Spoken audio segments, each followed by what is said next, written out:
Welcome to business developer channel. আপনারা সবাই কেমন আছেন? আরও একটা নতুন ভিডিও নিয়ে চলে এলাম আপনাদের জন্য।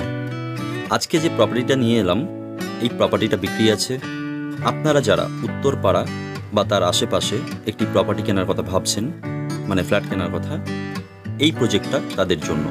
এটা একটা 2 BHK ফ্ল্যাট, 650 স্কোয়ার ফিটের, সুপার বিল্ড এরিয়া। 18,50,000 টাকা এর দাম। স্টেশন থেকে 3 মিনিট দূরত্বে। এটা গ্রাউন্ড ফ্লোরে অবস্থিত। ফ্ল্যাটটা সাউথ ফেসিং মুখ। এবং আপনারা যারা এই চ্যানেলে প্রথম, প্লিজ চ্যানেলটাকে সাবস্ক্রাইব করে পাশে থাকা বেল আইকনটা প্রেস করে রাখুন ভিডিওটা এবং চ্যানেলটা হারিয়ে ফেলার আগে। আপনারা কারা কারা মেসির বড় ফ্যান, তারা অবশ্যই কমেন্ট বক্সে মেসি লিখে যাবেন। আপনিও যদি আপনার প্রপার্টি আমাদের চ্যানেলের মাধ্যমে বিজ্ঞাপন দিয়ে বিক্রি অথবা ভাড়া দেওয়াতে চান, অবশ্যই যোগাযোগ করতে ভুলবেন না।